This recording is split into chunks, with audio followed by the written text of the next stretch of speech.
Welcome back to another action figure review. In this review, we're going to be taking a look at Hot Toys Exquisite Mini Alien vs. Predator Temple Guard Predator. This is a 1/18 scale action figure, and this is the packaging that it comes in.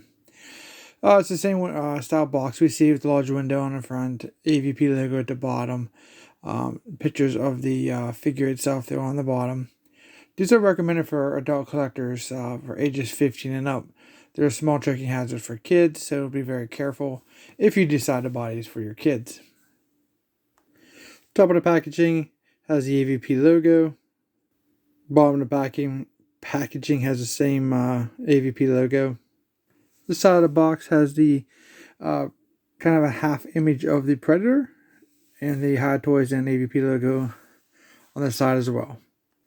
This side of the box we have the AVP and the Hot Toys logo, but this time we have an image of a alien. Back of the box here we have the Alien vs. Predator logo at the top, the age recommendations, the social media, their Exquisite Minis, disclaimer, Hot Toys information, 20th Century Fox, all rights reserves, UPC, which doesn't mean anything for anybody in the United States, and a couple product images here at the bottom. I'll go ahead and bring that forward so you can take a look at that. And then if you want to pause and read any of this stuff, there you go. Well, before we get started, I did have a question from one of our subscribers. And his question was concerning, just did a review for the Youngblood Predator. And this is him here. This was an unboxing video to show him show out the box and about the heating process and what you needed to do to get your figure in a playable condition. He did mention on the back here, if we notice from the Scar, the Chopper, and the Celtic Predator we've looked at here in the past from the first 3 AVP Predators, there's this little connector piece on the back, which kind of forgot to take a look at. But his question was if you can put his spear on the back of his vest by heating it with a hairdryer. So let me go ahead and grab this parts and I'll show you. So this Predator comes with 2 different types of spears. Here's the closed one, and then we have the extended version.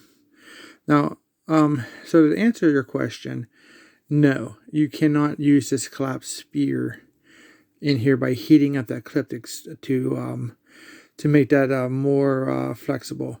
The diameter of this handle here in the center is way larger than that's going to allow, as you can see.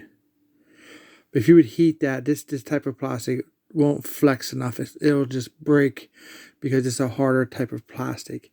But what that's meant for is, if you remember from the Scar Predator, the Celtic, they had these spears also that have skulls on them. And then so you have to utilize this piece here is the same as this, pretty much. Maybe just a little bit smaller, but it still doesn't fit. You want to utilize the thinner part of this. And that's for you, so you can put this on his back. So, Predators are very trophy-oriented hunters. They like to show off what they've killed. And that's what that's going to be for there. You don't even have to heat that to put that on. That's just for nice display purposes here. This shows you overall, like you have the skulls or now we have the alien head, which you could utilize that for. But that's how that works. You cannot put it on the basic where you would think the hand would fit over the diameter of the extended spear.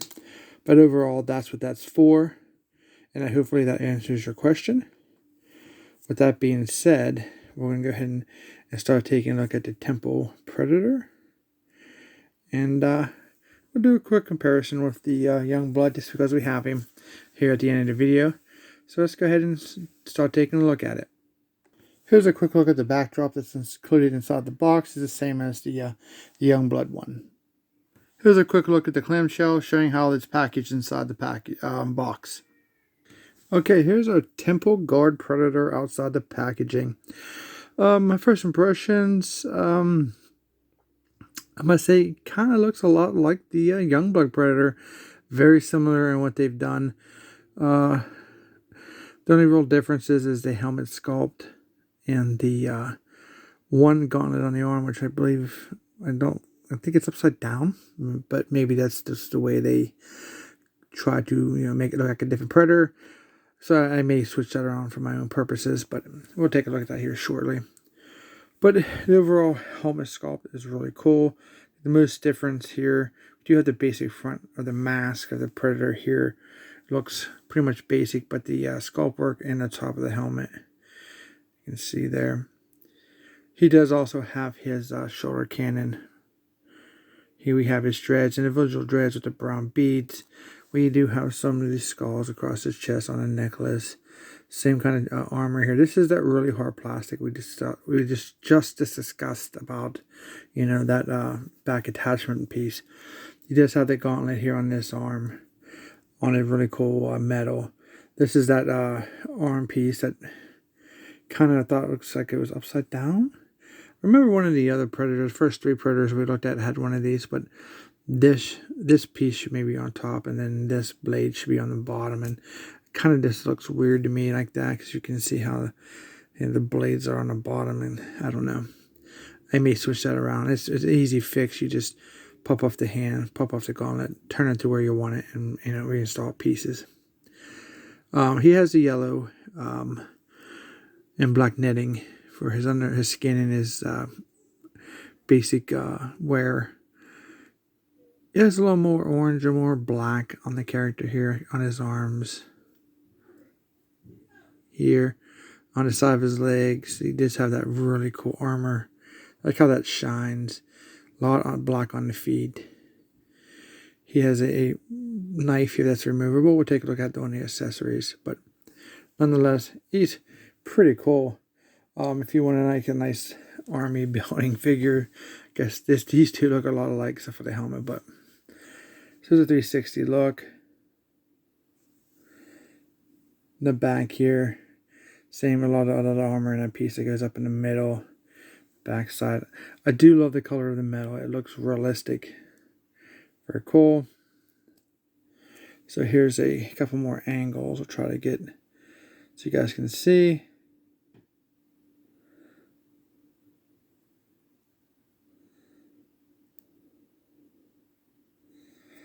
Back here. See how it shines. This armor kind of catches the light, so that's really cool. I like how that comes out. Look at that cannon. On the bottom, there's some peg holes for a stand. Pretty cool. So for the shoulder cannon, there's a lot of articulation here. You got like a lot for the base. Articulation right there, and then this thing, I guess the cannon itself rotates around 360 also. Sometimes you may have to heat that too, but I went ahead and preheated this figure. It was in the same condition as our first pure check of the Youngblood, so he's more in working order than I could show you with the Youngblood figure. So let's go ahead and start taking a look at the articulation. So we took a look at the shoulder cannon. The head is pretty much going to be hindered. It's free flowing. It's not much up and down because of all that hair. You can see how the hair gets caught around the can. It looks realistic, but it's definitely going to hinder your ability. But it is on a ball joint. You can force as much as you want, but it's there. So for the arms, he does have his shoulder pad here. It's very soft plastic. So you can raise his arms up once you get them all freed from the factory stiffness, and they raise up about that much. So that's pretty much standard for figures. And you're still going to have some creaking here. There's a 360 bicep, top of the bicep rotation all the way around. But it still creaks. I've heated several different times, and I'm still getting that same result. But it's free, and I'm just using gentle play with it. He does have his elbow bend here, and his hand is just a 360 rotation. There's no other joint or anything inside there. So that's pretty much for the arms. He does have some articulation here at the chest. You can get it back. side to side. You can see how fluent these can be if you put in the time with the hair dryer and you don't have no broken joints, which is great.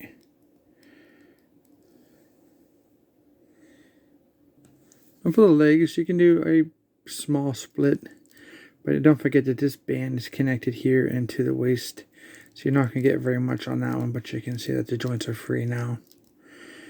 And we have double jointed knees. Not really double jointed.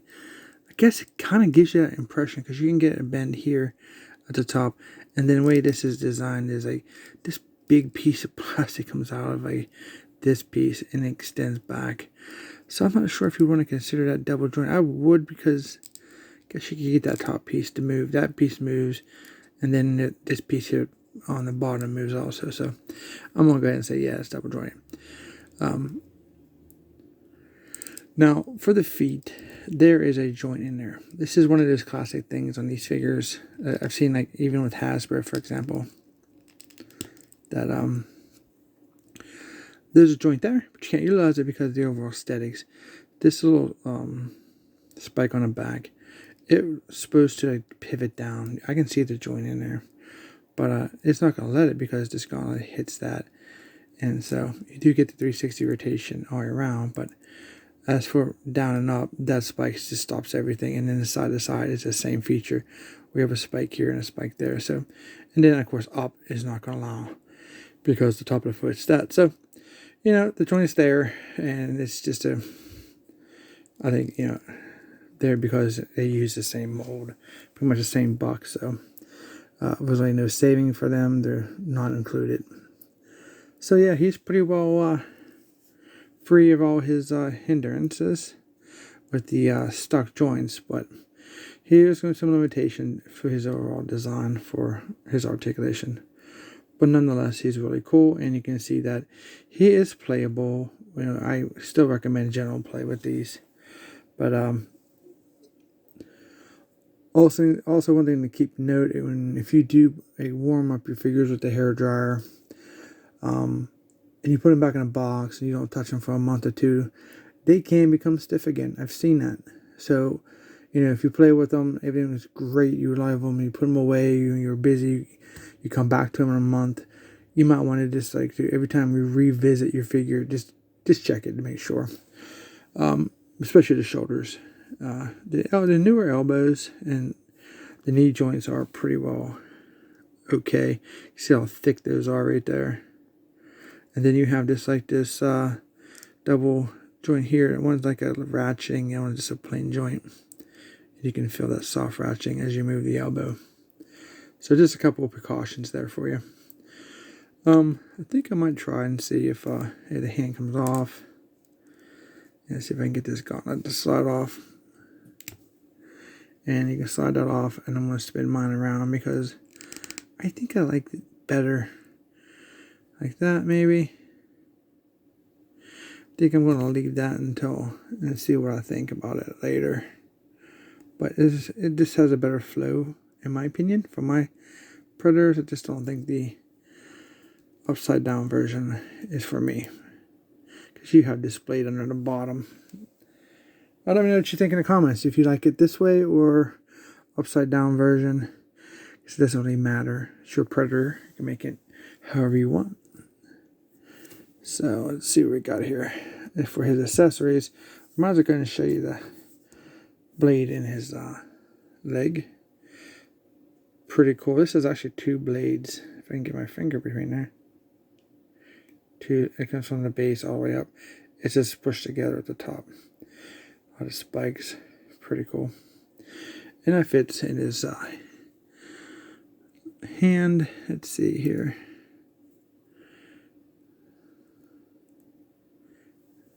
It's not the tightest fit, but you can put it in his hand.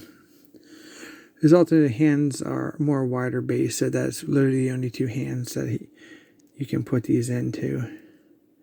There's ones that's pre-installed on the Predator. Pretty nice. And it's fantastic that you have somewhere to stick it. So that's cool. I mean, I see some improvement in their figures. but it's not as fast as it should be. I mean, they got some new lines coming out, like Judge Dredd, and let's hope that they improve on their, on that line at least. So as for accessories, he has this throwing device here. Pretty cool. So there's this collapsed spear, just like the Young Blood Predator. A lot of copper on that, looks really cool. And then he has the open spear, but he does not have the alien head on it. And yes, he does have that clip on the back, I believe, underneath this dread. So that's really hard to miss sometimes. And again, you can connect this to the back to get that hair out of there. So you can put the open spear on your Predator, but you can't put the closed one.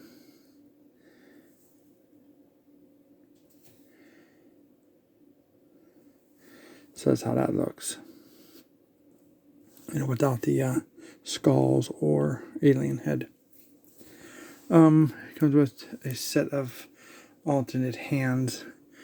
One kind of open, and this one's more of a way open grip on this one here. And of course, it comes with the H&I brackets. Depending on what you want to call it. This is the bracket for the stand. It's just this grid is really cool. It has a silver to it. And then you can connect, here at the top or here on the sides. However you want to build your stand. If you are collecting all these Predators, not only the Predators, you can collect the other lines. And they have different spaces. And you can make one massive display base, which is really cool. They follow through on all the Predators. So, hopefully one day I get the space to, build my own base with all my stands and display all my Predators. Maybe do like a video, hopefully, eventually. So yeah, so here is your Temple Predator. Here we have our Young Blood Predator. So we can see kind of a comparison of them. A lot of similarities, except the helmets are the most different piece of the figure. The sculpt on this one, and that's just like maybe a flat piece. But they're really cool. So I have one more of these to take a look at. If they're going to consider these like the second wave of the Predators. I think it's the Warrior Predator from AVP. So now those three, and I guess we'll call it wave 1. This is possibly wave 2. And there's a couple more we're still waiting for to be released, like the Wolf Predators. Looks really cool. These retail for like $19.99 at your most of your favorite online retailers. Of course, they could be more in a secondary market or whatever, but I pay $19.99 for mine, and that's basically the selling price. I do recommend them. They're not without their issues. Nothing's perfect. I'm invested into them because I think they're really cool. There's nothing out there on a 1/18 scale for Predators like the collection you can get from Hot Toys. I mean, there's a ton of these guys. I did not pick up a lot of the holographic ones. I do have like one clear one, but there's some blue, like this really cool blue hologram from AVP. Might pick up one of those because it's basically the same Predator over and over, and just you're kind of buying the same figure twice. And if you can get one, give the illusion, I think that's good enough for me at least. But there are battle damaged versions, which I pass on a lot on, unless it's a unique Predator. Like if it's unmasked, like if it's an unmasked Temple Predator, I won't buy it. Or a battle damaged Predator. It's just buying the same figure over and over. I prefer the masked versions myself. If there's one that's specifically like a named Predator that's unmasked, I'll buy those because it's a separate character. So I'm just not into buying multiples of, the same Predator, because you can get into like paying like, $60, $80 for the same figure because you have 4 different versions of them. but I'm not a completist, but I pick out the best ones and try to get one of each character at least from my collection. So that's how I kind of collect them, if that helps you at all. Of course, there's no right or wrong way of collecting figures. If you want them all, you're a completist, that's fantastic. If you want, parts of something, if you want, this or that, if you like the unmasked versus a masked, that's fantastic. You're supporting the Wayne Teen Scale community. I think that's great.